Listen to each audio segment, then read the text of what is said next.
భద్రాద్రి కొత్తగూడెం జిల్లా అశ్వారావుపేట మండల పరిధిలోని గుమ్మడవల్లి ప్రభుత్వ పాఠశాలలో 200 మంది విద్యార్థులకు కేవలం 2 మాత్రమే ఉపాధ్యాయులు ఉండటంతో విద్యార్థులు ఆందోళన బాట పట్టారు.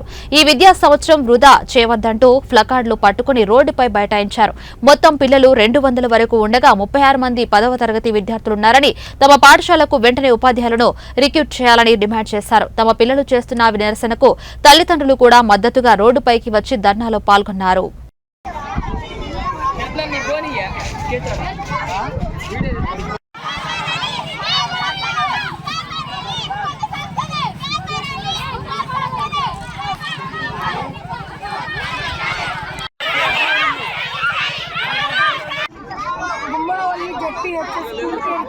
నెల రోజులు అవుతుంది, ఇప్పటి వరకు మాకు టీచర్స్ లేరు.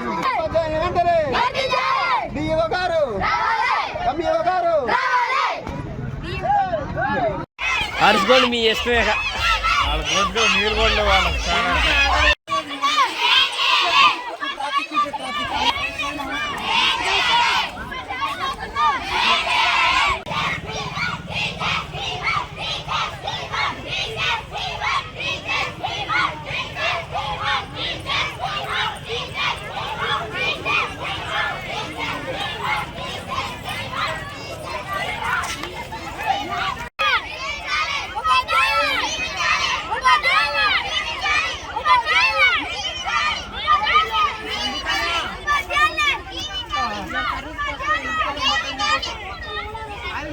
పిల్లలు ఉన్నారు. అదే 10th క్లాస్ సంబంధించి 36 మంది విద్యార్థులు ఉన్నారు. ఇద్దరే టీచర్లు ఉన్నారు.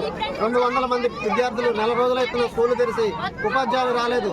కావున మేము ఈ ధర్నాన్ని పిల్లలతో ధర్నా చేస్తున్నాం. గ్రామస్తులుగా, గ్రామం పేరెంట్స్ గా మాకు ఉపాధ్యాయులు రావాలి, వచ్చి మాకు డిఈఓ గారు, ఎంఈఓ గారు స్వచ్ఛమైన హామీ ఇవ్వాలి.